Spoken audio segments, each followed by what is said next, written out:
Mayroon ding mga kadahilanan sa ibang ex-members na hindi naman dahil gusto nilang maging pinuno o mamuno.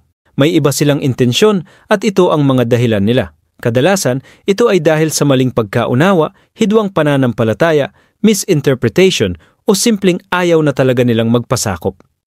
This is Pure Psychology meets Theology meets Street Wisdom. Diretso tayo sa punto. Bakit ganun sila? Psychology Explanation. 1. Confirmation Bias. Kapag may gusto na silang paniwalaan, kahit anong tama o mabuting sabihin mo, hindi na papasok sa isip nila. Ang utak nila, automatic, hinahanap lang kung ano yung magpapatibay sa maling iniisip nila. Kaya, kahit isang maliit na mali, yun ang palalakihin. 2. Cognitive Dissonance. Ayaw nila ma-stress yung konsensya nila. Alam nilang mali silang humiwalay, pero para hindi sila makonsensya, kailangan nilang humanap ng mali sa'yo o sa iglesia. Kasi kung aminin nilang mali sila, durog sila sa sarili nila. 3. Pride Defense Mechanism. Simple lang. Pride. Hindi nila kayang lunukin yung sariling ego, mas madaling batikusin ng iba kaysa aminin na sila ang may mali. 4. Spotlight Effect. Iniisip nila na yung maliit na mali na nakita nila ay sobrang big deal, kasi feeling nila lahat nakatingin doon. Kahit hindi naman ganun kalala sa mata ng iba, pero sa utak nila, sobrang laki nun. Iyo. Bakit kahit may verse at tama ka, binubutasan pa rin? Kasi ang puso nila sarado na sa katotohanan. Hindi na ito issue ng katalinuhan, kundi issue na ng intensyon sa puso. John 8:43-47. Bakit hindi ninyo nauunawa ang aking pananalita? Sapagkat hindi kayo makinig sa aking salita. Ang sa Diyos ay nakikinig ng mga salita ng Diyos, kaya't kayo'y hindi nakikinig sapagkat kayo'y hindi sa Diyos. Boom! Malinaw. Iyo. Mic drop psychology. Plus theology line. Kapag ang tao puno ng pride, kahit paligiran mo ng katotohanan at kabutihan, pipikit yan. Pero kung ang puso mo nasa katotohanan, kahit simpleng katwiran, tatagos yan. Ang totoo, ginagamit lang nila ang talatang iyon bilang dahilan para magtayo ng sariling grupo. Dahil ang totoo, ayaw nilang magpasakop sa pamamahala, sa aktwal na namumuno ngayon sa iglesia. Malinaw ang intensyon sa puso nila. Hindi dahil sa doktrina ang dahilan ng paghiwalay nila, kundi dahil sa personal na ambisyon. Gusto nilang sila mismo ang mamuno, sila ang maging sentro, sila ang maging pinuno. Kaya sila humiwalay, hindi dahil sa mali ang iglesia, kundi dahil hindi nila matanggap na hindi sila ang namumuno. Ngayon na sila ay nasa labas na, namumuno na sa sarili nilang grupo, ibig bang sabihin sila na ang tama? Sila na ba ang katawan ng iglesia? Dahil lang ba nagtatayo sila ng sariling pagtitipon at sila ang nagpapasimuno? Sila na ba ngayon ang tunay na iglesia? Akala ko ba sinasabi nila na hindi iglesia ng Diyos ang MCGI? Pero lumalabas na kaya lang pala nila sinasabi iyon dahil hindi sila ang pinuno. Kaya nila tinatawag na hindi tunay ang iglesia kasi hindi sila ang namumuno rito. May batayan ba sa pagpupuri at pasasalamat sa Diyos? Ang panalangin ba na isinagawa ng isang Kristiyano ay katanggap-tanggap o hindi? Kung hindi, naaayon ba ito sa rules and regulations ng Diyos? O nagmumula lamang ito sa sariling interpretasyon kung paano pupuri sa Diyos?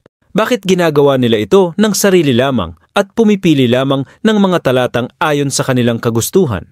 Diretso ang sagot, yes. May batayan, may rules. May pamantayan ng pagpupuri, pasasalamat at panalangin sa Diyos. Hindi ibig sabihin na dahil sincere ka, automatic na tatanggapin ng Diyos. Kung hindi ayon sa tamang aral, tamang pamamaraan at tamang kaayusan, hindi tinatanggap ng Diyos. Biblical proof na may pamantayan ang pagpupuri, panalangin at pasasalamat. Juan 9:31. At nalalaman naming ang Diyos ay hindi nakikinig sa mga makasalanan. Datapuwat kung ang sinuman ay sumasamba sa Kanya at gumagawa ng Kanyang kalooban, siya ang dinirinig niya. Requirement, sumasamba sa Diyos at gumagawa ng Kanyang kalooban. At anumang ating hingin ay tinatanggap natin sa Kanya sapagkat ating tinutupad ang Kaniyang mga utos at ginagawa ang mga bagay na kalugod-lugod sa Kaniyang paningin. May kondisyon, tinutupad ang utos. Mateo 15:9. Datapuwat walang kabuluhan ang kanilang pagsamba sa akin na nagtuturo ng kanilang mga aral na mga utos ng mga tao.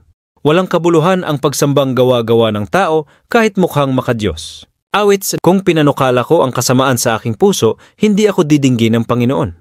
Kung may kasamaan, hindi dinirinig. Datapuwat gawin ang lahat ng mga bagay na may kaayusan at ayon sa wastong paraan. May kaayusan, may standard, hindi bara-bara. Kung ang tanong mo ay, katanggap-tanggap ba basta may pagpupuri, pasasalamat at panalangin? Sagot, hindi basta-basta. Dapat nasa tunay na iglesia. Dapat may wastong pagkaunawa sa Diyos. Dapat ayon sa turo ni Kristo at ng mga apostol.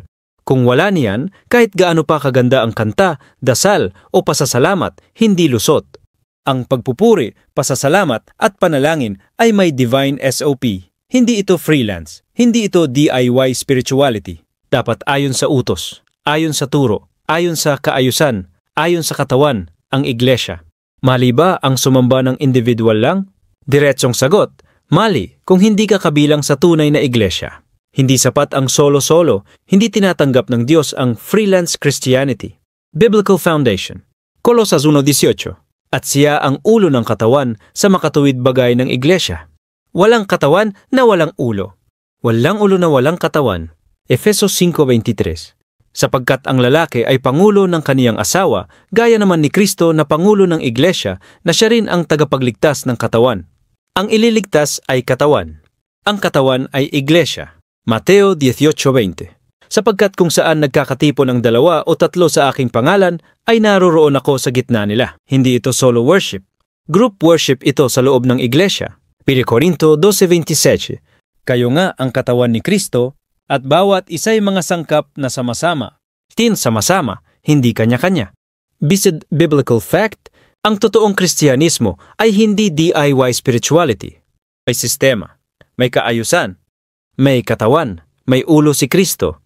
Ang katawan ay ang iglesia. Kung wala ka sa katawan, hindi ka konektado sa ulo.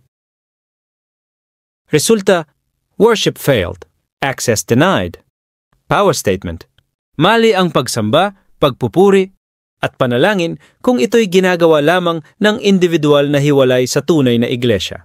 Sapagkat ayon sa Biblia, ang ulo ay si Kristo at ang kanyang ulo ay may katawan, ang iglesia.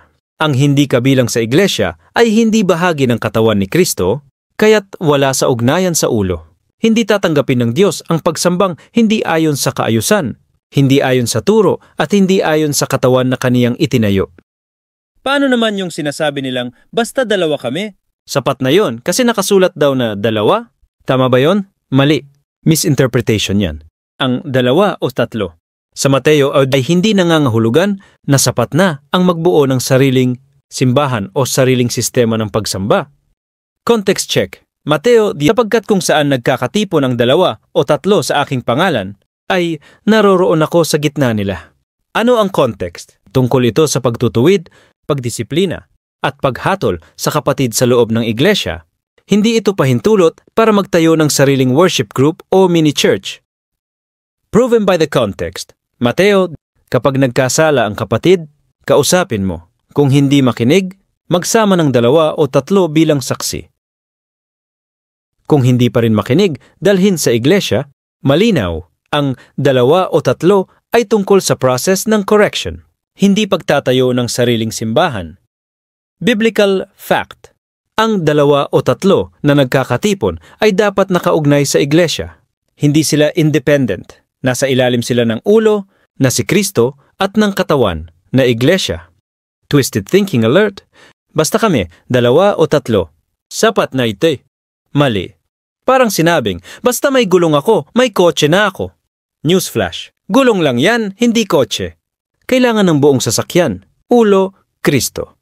Katawan, iglesia. Kaayusan, doktrina. Tama statement, ang talatang 2 o 3 ay hindi basbas sa pagkakaroon ng sariling worship system na hiwalay sa iglesia.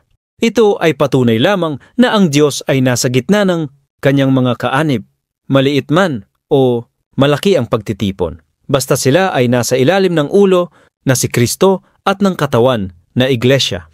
Kung wala ka sa iglesia, kahit ilan pa kayo, hindi yan ang tinutukoy ng talata.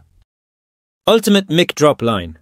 Hindi porket may 2 kang kapwa nagdarasal, automatic na may iglesia ka na. Ang 2 o 3 ay sangkap lang ng katawan. Hindi kailanman naging katawan. Bottom line statement.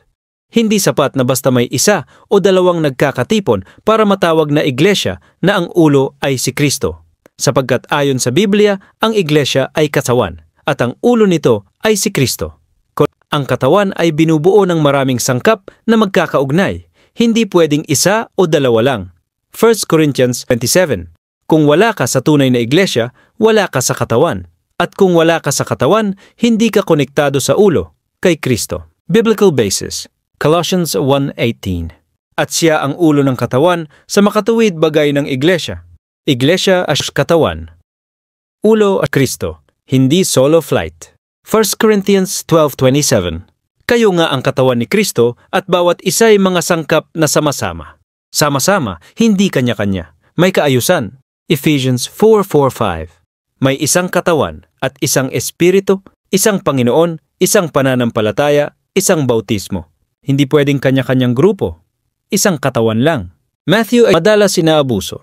Sapagkat kung saan nagkakatipon ang 2 o 3 sa aking pangalan, ay naroroon ako sa gitna nila. Context, hindi ito authority para magtayo ng sariling iglesia. Ito ay tungkol sa paghatol sa kapatid na nagkakasala sa loob ng iglesia. Matthew, hindi ito basbas sa DIY religion. Final mic drop. Ang 2 o 3 na nagkakatipon ay dapat na bahagi ng katawan. Hindi sila ang katawan. Iglesia ay hindi isang barkadahan. Ito ay organisado. May ulo, may katawan, may doktrina, may kaayusan. Kung wala ka sa tunay na iglesia, hindi mo pwedeng angkinin na ang ulo mo si Kristo, sapagkat ang ulo ni Kristo ay para lamang sa kanyang katawan, ang iglesia.